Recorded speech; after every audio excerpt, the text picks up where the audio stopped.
Mo kí yín ẹ kú àsìkò yìí. Àwọn ọ̀rọ̀ tó ń lọ lórí atẹ́gùn lórí ayélujára, mo rí pé ẹ mọ bí ìkan àbí méjì. Àkọ́kọ́, ti ọ̀rọ̀ tí wọ́n ní Sunday Igboho sọ nípa pé ẹnikẹ́ni ò gbọdọ̀ wá campaign nílẹ̀ Yorùbá. Mo mọ̀ pé èkejì tí màá tún sọ̀rọ̀ lé lórí briefly, ó ní ti bàbá Ìjẹ̀ṣà tó grant interview lọ́dọ̀ Lady Abiola. Mi ní sáláì má sọ sí méjèèjì, torí pé àwọn méjèèjì àwọn èèyàn mi ni wọ́n, tá a close dáadáa, táwọn èèyàn dẹ̀ mọ̀ wípé ọ̀kan ṣoṣo ni wá. Kò dẹ̀ sí gbogbo ìgbà táwọn méjèèjì ní wàhálà tí mi ò dá sí i. Tẹ́ bá rántí nígbà tí bàbá Ìjẹ̀ṣà, màá ṣe tó rẹ́kọ̀dù 3-4 tá à ń sọ̀rọ̀ ńgbà yẹn nípa Ìyábọ̀ Òjó àti Princess.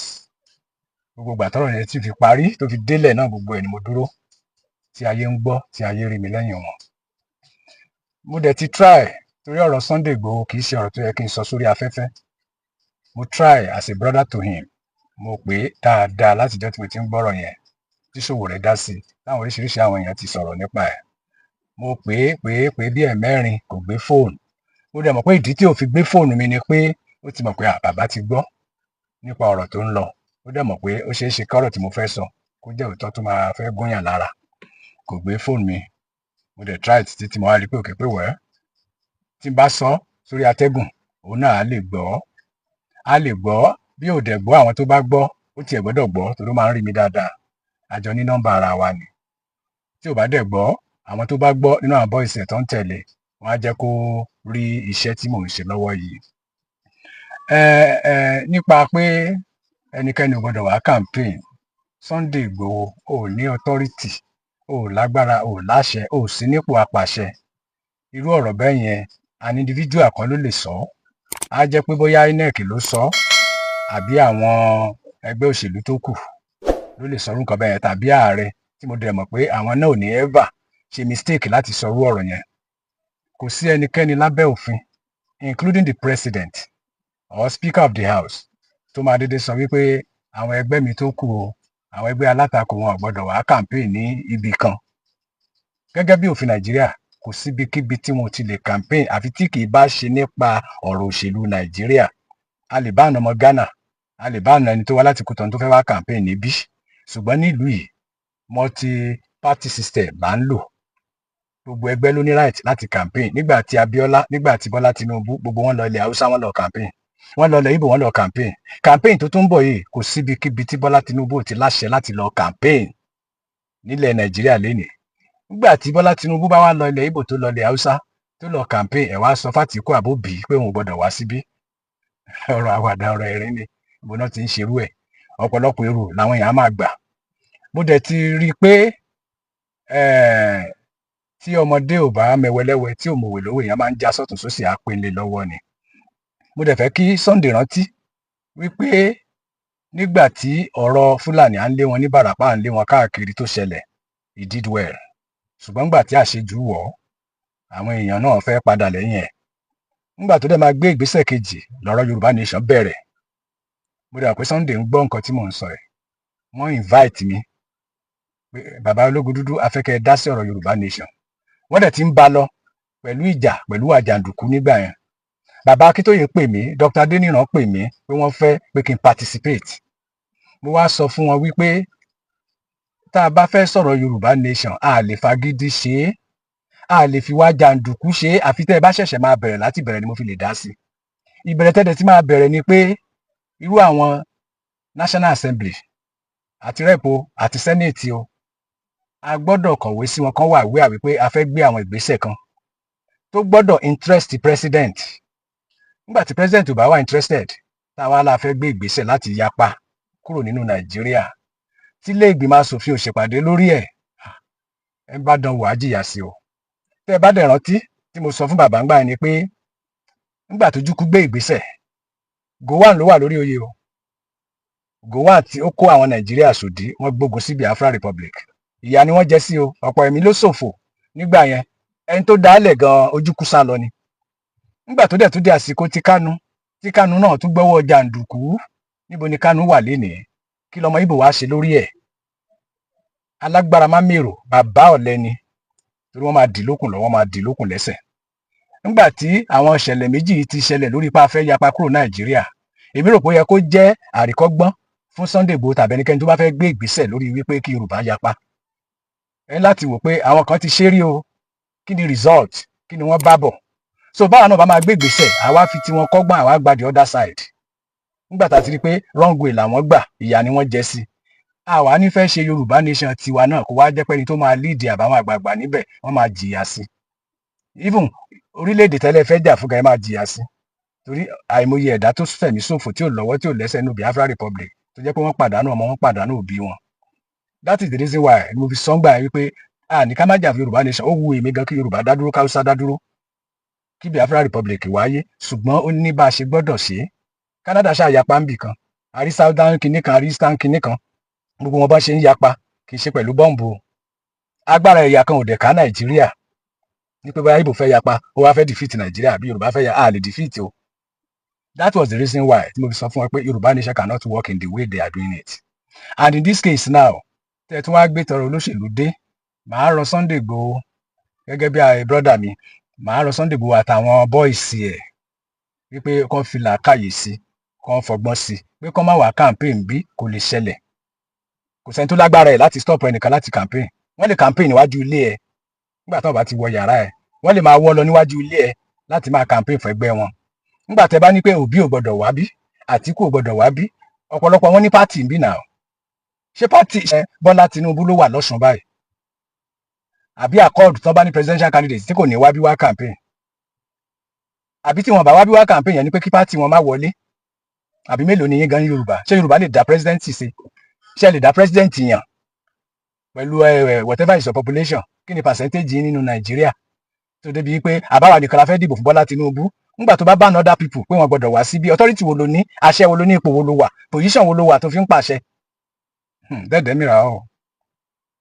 Tí Sunday bá gbọ́ ó lè pè mí later o kí n tún shed more light.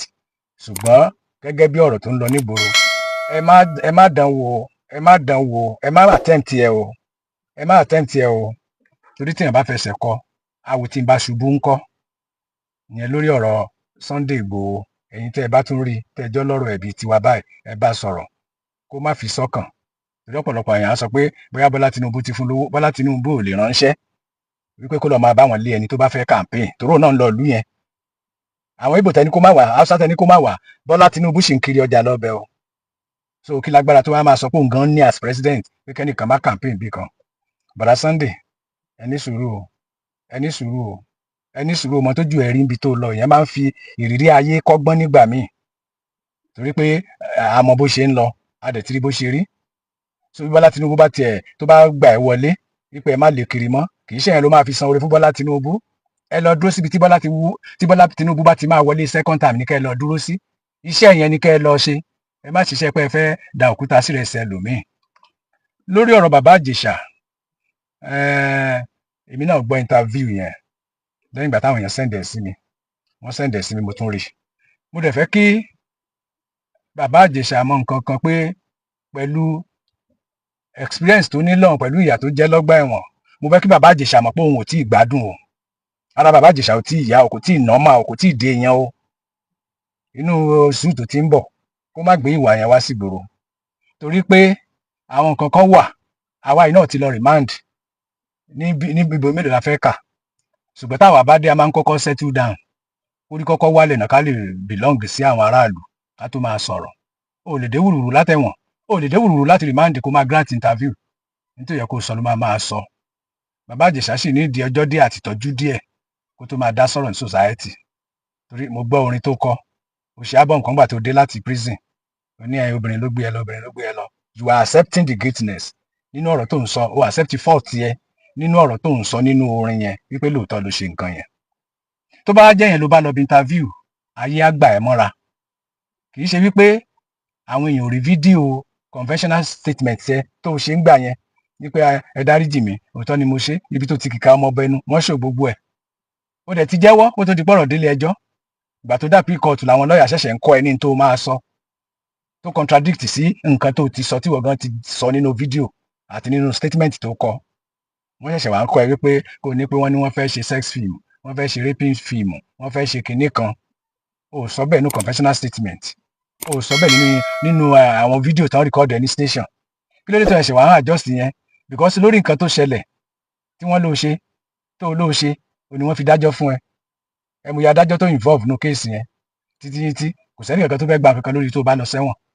Ṣùgbọ́n gbà tó dẹ̀ ti lọ, ó ti wà written, you are an ex-convict. So ó ti ṣẹ̀wọ̀n rí. Even Wùmí gan tó jẹ́ onítíátà tó gbé cocaine gbà kan tí wọ́n fún ní option fine pé ìsára kó lọ sẹ́wọ̀n ọdún mẹ́ta àbí kó san 1 million. Pẹ̀lú pé tí wọ́n bá dájọ́ ẹ̀wọ̀n fún yàn wípé ó máa lọ ẹ̀wọ̀n ọdún kan tàbí kó san 1,000 naira. Bó san 1,000, bó lọ sẹ́wọ̀n, bó san méjèèjì tó lọ ẹ̀wọ̀n tó tún san 1,000, ex-convict ni ẹ́. Kì í ṣe pé torí pé ó ti san fine yẹn pé ò ìṣẹ́ lẹ́wọ̀n.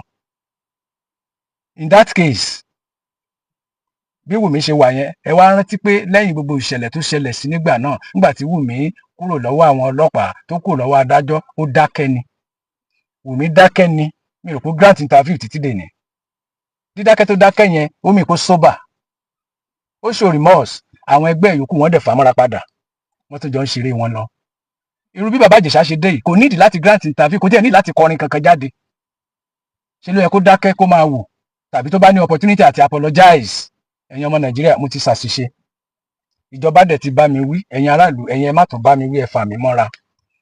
Irú ẹ̀ ò dẹ̀ lè ṣẹlẹ̀ mọ́. Àwọn ọmọ Nàìjíríà lójú àánú á sympathize pẹ̀lú ẹ. People will rise up to support you. Ṣùgbọ́n pẹ̀lú o tún wá dé, o tún wá ń sọ kátikàti ni mo ṣe sọ gbà yẹn pé kó tiẹ̀ tó di pé pẹ̀lú iye ọdún tó ti lò lọ́gbà ẹ̀wọ̀n yẹn, kó tiẹ̀ tó di pé ó máa bọ́ sí society, ó máa bọ́ sí gbòòrò, ó yẹ kó sì lọ fún ìsinmi àti ìtọ́jú. Sọ ọpọlọ ẹ̀ á lè nọ́mà, òun gan á lè ṣe rí. Ṣùgbọ́n náà àìṣe yẹn, ọwọ́ tó tiẹ̀ wà yìí for a while kò yẹ kó tì máa lọ máa interview ẹ̀, kò yẹ kó máa béèrè ọ̀rọ̀, kò yẹ kó sọ nǹkan kan torí society ti dàrú, society ti kúrò ní level tó fi sígbà tó ń travel. Tó ń gbà tó dẹ̀ ti dé, o gbọ́dọ̀ wojú ilẹ̀ kó má tójú ilẹ̀ mọ́lẹ̀. Tẹ bá dẹ̀ rántí wípé òpònú 419 pásítọ̀ wa Tìbí tó ń polówó tó ń gbowó lọ́wọ́ àwọn èèyàn tó ń ṣe fake foundation tó lọ kọ́lé adẹ́tẹ̀ sínú igbó tó ń lù wọ́n jìbìtì. Owó ti di 10 million. Ẹ ṣe màmá láti Amẹ́ríkà ẹ ṣe o, àti rí 1 million yín. Nígbà táṣìírí dẹ̀ tú tí gbogbo wa dá sí i pé ìwà olè ló ń wù, ìwà jìbìtì ló ń wù, wá wo bó ṣe ń lọ. Instead kí òpònú Akínràdà kó jáde kó ní ọmọ Nàìjíríà má bínú, mi mọ̀ pé wọn kì í ṣe bẹ́ẹ̀. Èmi rò pé bí mo ṣe ń ṣe yẹn ló dáa. Mi mọ̀ pé kò yẹ kí n kọ́lé bàbá Suebebe sí inú ọgbà. Mi ò mọ̀ pé kò yẹ kí n kọ́lé Muyideen síbẹ̀ tí Akérèlé àbá ti mú lọ, Amáráyélé àbá ti mú lọ síbì kan. Kó sọ̀rọ̀ bẹ́ẹ̀ yẹn, ọmọ Nàìjíríà á ti gbà padà. Ṣùgbọ́n ọpọlọ wọn ti dorí kodò. Ìgbà tó máa jáde, ẹni tó fẹ́ fà mí bọ́, níwọ̀ tó wà nǹkan ga tó ti jábọ́. Tó lẹ́ni tó fẹ́ fà ọ́ bọ́, kinní kan ò ní í ṣe kinní kan, ẹ lè já mi bọ́. Sáà la fẹ́ já ẹ bọ́, àbọ̀dọ́run tó so ẹ́ mókè ló gé okun orí ẹ tó ń lọ nú kan ga. Ó yẹ kí àwọn èèyàn wa kan máa kọ́ báwo la ṣe ń tọrọ ìdáríjì. Kì í ṣe lọ́dọ̀ Ọlọ́run nìkan, lọ́dọ̀ aráàlú. Ṣé bẹ́ẹ̀ ń bẹ̀ ìyàwó ẹ̀? Àbá ọ̀rọ̀ kan tó ń bẹ̀ ìyàwó ẹ̀ tó yẹ pé ńgbà tó bá dénú yàrá àdọ̀bálẹ̀ fún ìyàwó ẹ̀ pé má bínú, àṣìṣe ni mi mọ̀ pé ó máa doyún ẹni tí mo fún lóyún tó bímọ síta. Ṣé bọ́pọ̀lọpọ̀ ń bẹ̀ ìyàwó ẹ̀ nulẹ̀? Kí ló wá kàn sí láti apologize for public? Wípé ẹ má bínú, àṣìṣe ni, ẹ tọ́ mi sọ́nà. Mi ò dẹ̀ ní fi yín lẹ̀ o màmá wa lágbájá, mi ní fi yín lẹ̀ o bọ̀dá wa gbọ́n tẹ́ ẹ sọ o, mo dẹ̀ ti take to correction o, ayé ìbá ti gbà. Ṣùgbọ́n kàkà kí kó show remorse, nǹkan tó tún ṣe ni pé ó tún bragado. Ọdún náà àwọn wèrè lókù tó lè máa dáwó sínú fake Àgbàlá Gabriel o, mọ̀ pé kò lè sẹ́ni tó normal tátún lówó ò máa send ẹ̀ síbẹ̀. Àwọn tó bá dẹ̀ ń ṣe yẹn náà lọ wọnú fámìlì wọn, àwọn tí yà ń jẹ́ ń bẹ̀ pọ̀ tó farapamọ́ fún pé kò sówó lọ́wọ́ tó dẹ̀ lọ́n rù dà sákìtàn tó ń sọnù tó rò pé òun ṣe nǹkan gidi sílé Ọlọ́run. Kò sílé Ọlọ́run lọ́dọ̀ Àgbàlá Gabriel o, ilé 419 ni. Àdẹ̀níyé máa sọ láti lè kọ́ àwọn èèyàn lọ́gbọ́n. So èmi ń bá apologize wípé kí àwọn èèyàn wa kán dáríjì bàbá Ìjẹ̀ṣà. N tó sì ń sọ lásìkò yìí ṣó bára mu ni? Kò bára mu. Ẹ̀yin bloggers àtẹ̀yin tẹ̀ ń ṣe interview káàkiri, ẹ fi bàbá Ìjẹ̀ṣà lẹ̀. Dìmọ́ tó fi ń jáde tó ń sọ̀rọ̀ ló tún commit more crime. So ìyẹn ni èmi ṣe wá lénìí, torí tí mi ò bá dá sí kò yẹ kí ó rí bẹ́ẹ̀, torí pé àwọn èèyàn tèmi wọn ò jẹ́ kí n sinmi, wọ́n ṣà ń pè mí ni. In that case, ẹ rí pé èmi ò ń ṣe bẹ́ẹ̀ wá déédéé sórí atẹ́gùn torí mo busy, mo níṣẹ́ tèmi tí mò ń ṣe. So ẹ̀kọ̀ọ̀kan tí mo bá rí pé wọ́n bá ní dandan kí n dá sọ̀rọ̀ náà ni mò ń jáde láti dá sí. Kì í ṣe pé mi lè sọ̀rọ̀ ojoojúmọ́, ṣùgbọ́n ọ̀nà pọ̀. Ọlọ́run á dẹ̀ fèrè ṣiṣẹ́ gbogbo wa. Ẹ̀yin èèyàn wa ọmọ Nàìjíríà, ẹ má bínú sí bàbá Ìjẹ̀ṣà. ẹ má bínú sí bàbá Ìjẹ̀ṣà, ohunkóhun tó bá gbé sórí àtẹ ẹ jẹ́ ká bá gbà á. Ladies and gentlemen, good afternoon. Orúkọ mi ni Kúnlé Ológundúdú. Ọkọ sọ́jà, ọkọ òṣèlú, ọ̀kan ṣoṣo ọmọ líle tó dùn àbí. Response Àgbàlá Gabriel sí gbogbo ariwo tó ń lọ ni mo kàn rí pé ó yẹ ká tún fèsì sí. Èsì mi ò dẹ̀ pọ̀. Ohun tí ò bá yé ọmọdé a máa ń fi hàn ni. Ewé òwe, ajá ewé ẹwẹ sọ́tún, ajá òwe sósì. Tọ́mọdé ò bá mẹwẹ lẹ́wẹ́ àá fi hàn wọ́n ni. Ṣé rí ọ̀rọ̀ Àgbàlá Gabriel? Èmi rò pé nǹkan tí bá a ṣe sọ yẹn ló máa parí sí. Ṣùgbọ́n mo rí i pé ó dàbí pé ewúrẹ́ ni bọ́ọ̀ yẹn. Ó ní ìdí kan nà lẹ́gba dáadáa. Ṣùgbọ́n nǹkan tí mò ń wò torí pé ìfẹ́ tèmi ní táwọn èèyàn kọ̀ọ̀kan ní ni ò jẹ́ ká fọ̀rọ̀ ẹ̀ kéwì. Tá a bá fọ̀rọ̀ ẹ̀ kéwì ó máa lágbára ni mo ṣe ń try láti sọ̀rọ̀ bí bàbá fún ọmọ kó lè kọ́gbọ́n nú ẹ̀. Mo dẹ̀ ti rí pé àwọn bloggers especially Ìyálájé gan tó ń gbé pọ̀n tó fọ̀já mú mẹ́yìn, òun gan ti tú ọ̀já, ó ti já ọmọ ọlọ́mọ sílẹ̀. Ẹ worú ìyá wa ti bí Esabod, òun náà try gẹ́gẹ́ bí abiyamọ láti bá a wí, láti nà án lẹ́gba ẹnu pẹ̀lú ìrètí pé a sọ pé ẹ má bínú, ọmọdé ò kì í mẹ́kọ̀ọ́ jẹ kó má ra lẹ́nu. N táwa ń retí pé ó máa ṣẹlẹ̀ tó máa sọ nìyẹn. Lẹ́yìn gbogbo awuyewuye, lẹ́yìn gbogbo accusation wọ̀nyẹn, a rò pé nǹkan tó máa sọ ni wípé níbo ni mo kù sí, níbo ni mo ti máa ṣàtúnṣe, tí wọ́n á tọ́ sọ́nà, tí wọ́n á dẹ̀ parí ẹ̀, tí wọ́n á dáríjì. Àwa yìí náà la máa àpíìlì sí gbogbo ọmọ Nàìjíríà wípé a ti bá a wí, ó ti gbọ́. Ṣùgbọ́n instead pé kó gbọ́, instead kó take to correction, ó wá rí gẹ́gẹ́ bí ọ̀nà láti gbà láti jẹ́ ká mọ̀ wípé òun kọjá level gbogbo tí ọ̀rọ̀ tí à ń sọ fún. Ó ń proof pé òun kọjá ìmọ̀ àti òye àwọn àgbààgbà. Ìgbà tó máa kọ́kọ́ jáde, ó ní òun ti di àpáta. Gbogbo ẹ̀yin tẹ́ ń sọ̀rọ̀ yẹn, ẹ̀yin tútù nìyí. Tí ẹ̀yin bá dẹ̀ forí sọ àpáta, ó máa túká ni. Ṣe rí i pé nǹkan tó ṣẹlẹ̀ nínú response àkọ́kọ́ ni pé kò ní moral, kò dẹ̀ ní manners, kò dẹ̀ ní dignity. Àwọn nǹkan tó fà á tó fi ń sọ̀rọ̀ òpònú lẹ́nu nìyẹn. Tó o bá ń pera ẹ ní òkúta lé olóko dá sí, ayé ọkọ́ àtàdá nìyẹn, kì í ṣayé tractors. Tó o bá ń pera ẹ pé o ti di àpáta, ẹ̀yin forí sọ, ẹ̀yin túká, níbo lẹ ti rẹ́yin tó ń forí sọ àpáta? Tẹ́yin bá tiẹ̀ ń forí sọ àpáta láyé àtijọ́ nìyẹn, kì í ṣayé ìsinyìí. Tó o bá dẹ̀ pera ẹ lápáta, ẹ sọ fún Àgbàlá Gabriel tó ń pera ẹ lápáta níbàdàn tó wà yẹn, ẹni kó béèrè pé bo ni wọ́n ń pè ní Kwari. Ó wà ń bàdàn, kó lọ sábẹ́òkúta kó lọ béèrè tó ń pè ní Kwari. Àmọ́ tí ojú àpáta ń rí. Àwọn Chinese ti kọjá ẹyin tútù, wọ́n ní irinṣẹ́ lọ́wọ́. Breakers wà, grinder wà, crane wà, tractors wà lóríṣiríṣi, bọ́ǹbù tún wà. Wọ́n á jù sórí àpáta, á túká ni. Á travel kọjá ibi tí ìyá ẹ̀ wà. Kó lọ sí Kwari kó lọ wo nǹkan tí Chinese ń fi ojú àpáta rí, àpáta tó lóun jẹ́ yẹn. Mi rò pé orí granite rí, àpáta ni wọ́n sọ dòkúta wẹ́wẹ́. Wọ́n á sọ ẹ́ dòkúta wẹ́wẹ́ tán, wọ́n á tún kó ẹ sínú grinder, wọ́n á lọ bí èlùbọ́. Ẹ̀yin wo ló ń forí sọ ẹ́? Àwọn tó láyé ń bá ẹ sọ̀rọ̀, àwọn tó di òpó ayé mú à ń bá ẹ sọ̀rọ̀. Ò ń sọ wípé àpáta ni ẹ́. Kí ló ń jẹ́ àpáta? Tó bá mọ tó jẹ́ àpáta, lọ Kwari kó lọ wò ó. tí àwọn èèyàn bá ń bá ẹ wí tó ń correct ẹ fún mistake o gbọ́dọ̀ listen gẹ́gẹ́ bí ọmọ tí wọ́n kọ́ nílé rẹ̀. Àgbàlá Gabriel lẹ́kọ̀ọ́ kò lẹ́kọ̀ọ́ iléèwé kò lẹ́kọ̀ọ́ ilé ìgbà tó jẹ́ pé bó ṣe ń gbómọ̀ ìyá àti bàbá ẹ̀ nìyẹn kò jẹ́ kí bàbá oníbàbá àti màmá onímàmá jọ lójú ó lóò ti gòkè. Àgbàlá Gabriel lóun ti gòkè àmọ́jọ́ tó dáyé tó ti gòkè. Ìwọ tó jẹ́ pé o sì wà tó sì wà level ground tó lóò ti gòkè. Òkè bológun òkè wo lógun àwọn tó fẹ́ fà ọ́ bọ́ fẹ́ ọ jábọ́ wọn ò ní jẹ́ ọ jábọ́ wọn jẹ́ ọ jábọ́ wèrè.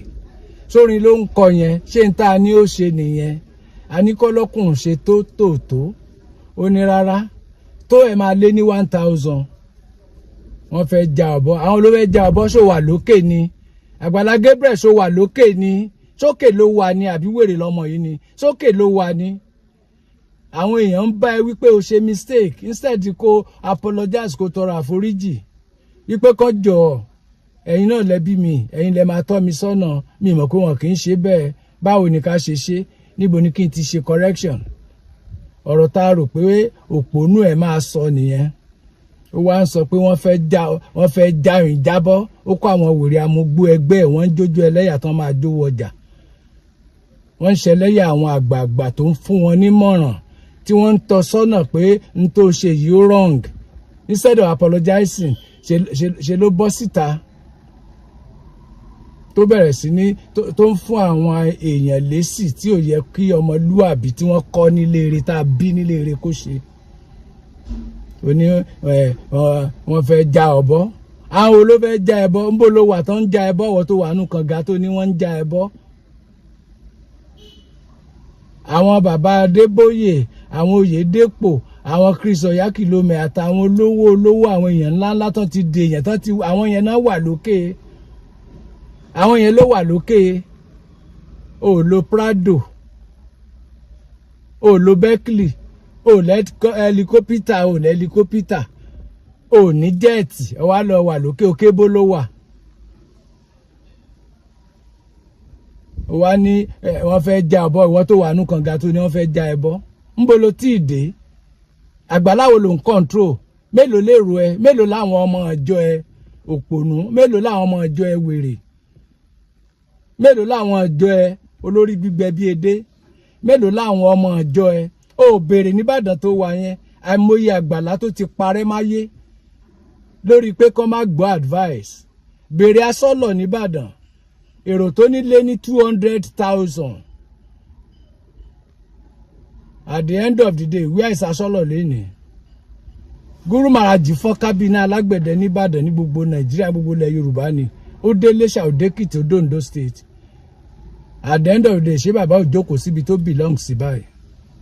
Níbo ló tí ì dé níbo ló dé mélòó lèrò ẹ o ò níṣẹ́ lọ́wọ́ you are not a professional o kì í ṣe lọ́ọ̀yà o ní background kankan. Gbogbo àwọn tá à ń sọ tán wà lókè yìí gbogbo àwọn Adébóyè gbogbo àwọn bàbá wọ̀nyẹn wọ́n níṣẹ́ tí wọ́n ń ṣe kán tó máa kérò jọ. O ò ṣe mírèkù agbe ló ń ṣe sórí agbe náà ti fẹ́ já ẹbọ ìgbà wo ló ní jábọ́.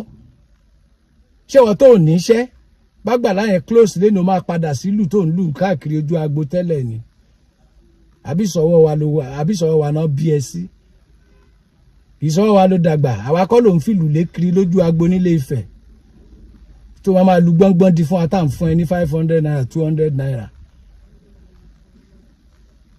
ṣé ọlọ́run àgbèrè tó ń ṣe kiri ọlọ́run panṣágà ọlọ́run 419 ṣóun ló gbé ẹ sókè òkè ibi tó gbé ẹ sí náà ló wà yẹn.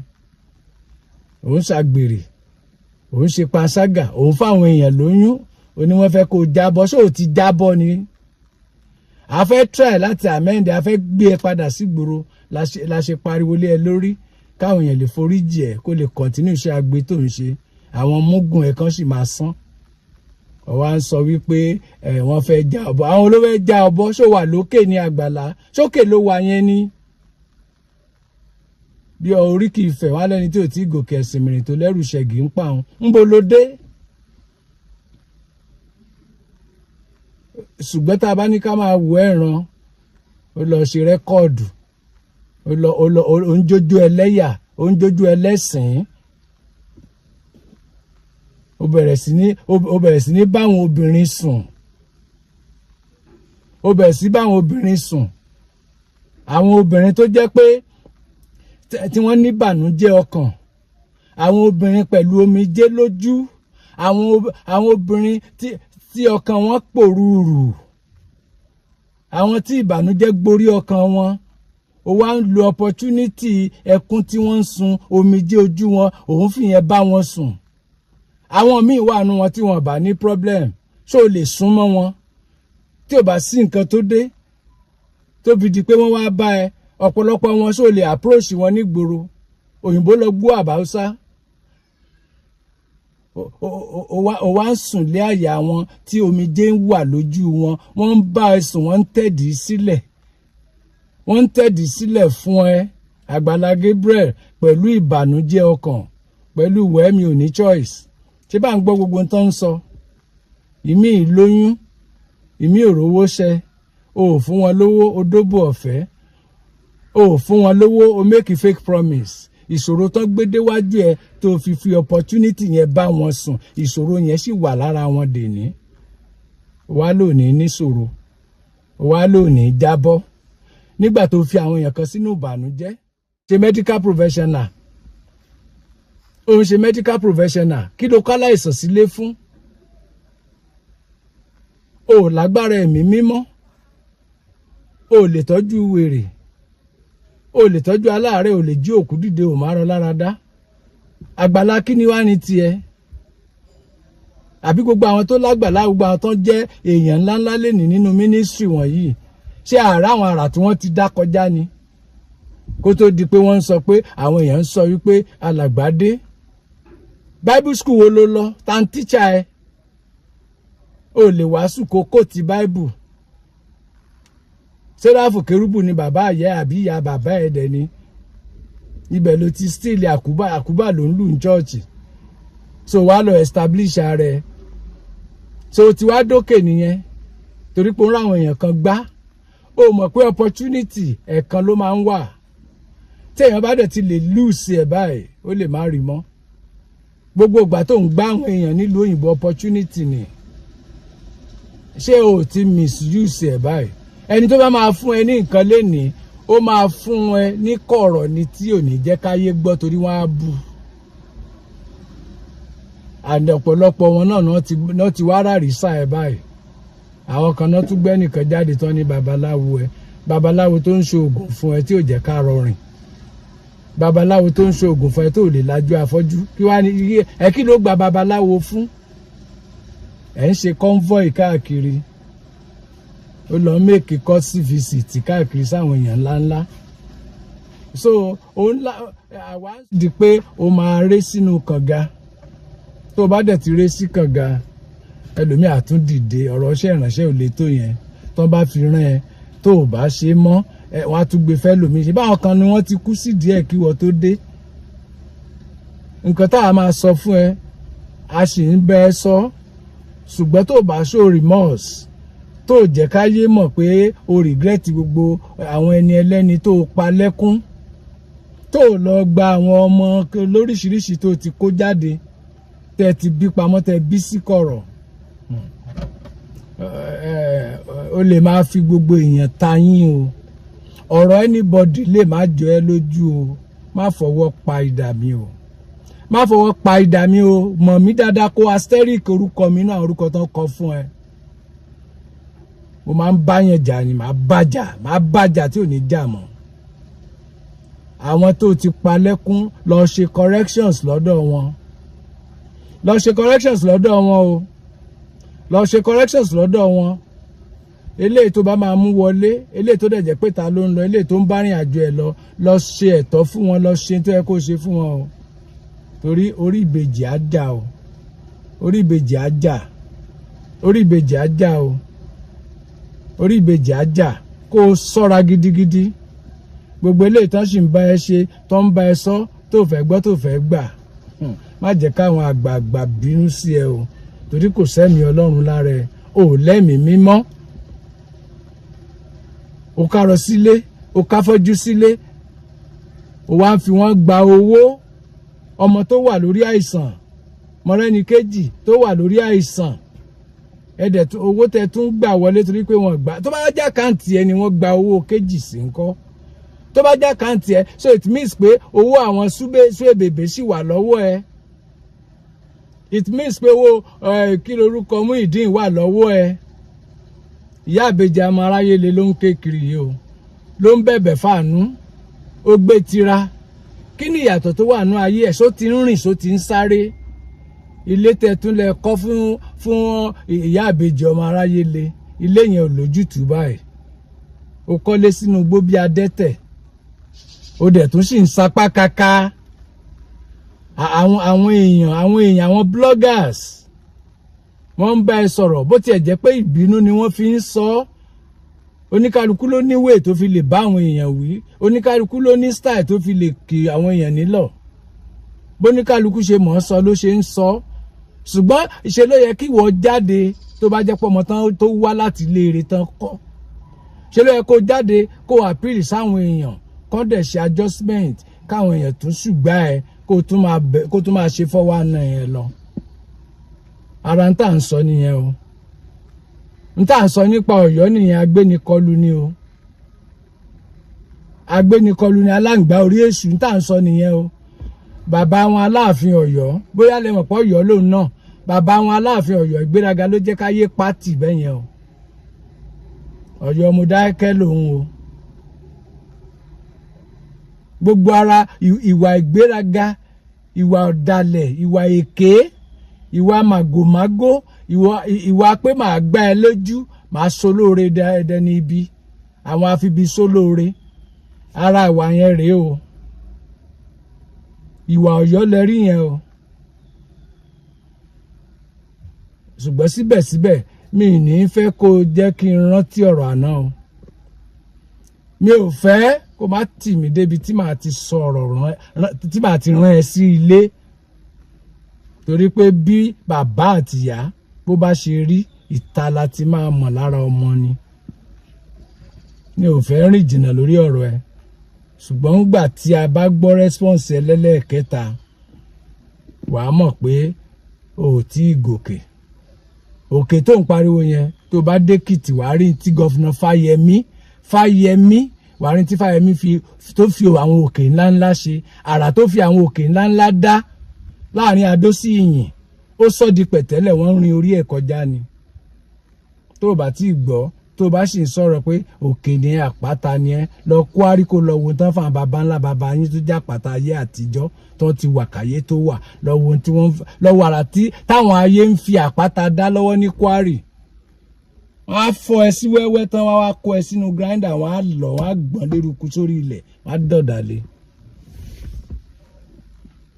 Èmi sì ń ra yín èèyàn wa o wípé ìwọ̀nba ni kí ẹ jẹ́ ká bínú sí o. Torí tá a bá ní ká bínú tán, a fàgbàlá pìtàn ni. Màá dé advice ẹ lọ yanjú ọ̀rọ̀ ilé àwọn ará bí yìí o. Bẹ́ẹ̀ tí ẹ̀ lẹ́ fẹ́ ta lé bàbá Suebebe, tẹ́ ẹ fẹ́ ta ti Muyideen, tẹ́ ẹ fẹ́ ta ti ìyá àbèjì ọmọ aráyé le, bẹ́ẹ̀ tí ẹ fẹ́ ta wọn tá ń bọ̀ nínú gbọ́ adẹ́tẹ̀ tó ń bọ̀ wá ara lé ń bẹ̀. Ohun ọ̀hún dẹ̀ ní kò sówó lọ́wọ́ ẹ̀. Suebebe kú kò tí ì dọ́run tó ti ń dìbéètì lórí ẹ̀. Báwo ni a stupid guy like this táwa máa control gbogbo yín all over the world? Wọ́n á máa pè yín, ó ní wọ́n ti send 4 million tó ní kò ń pín fáwọn arúgbó. Ṣé wọ́n lè send 4 million sí wèrè yìí kó pín fáwọn arúgbó? Ìwọ̀nba tó ń send tó ṣojú wa, ó ti gba gbogbo ẹ̀ lọ́wọ́ wọn.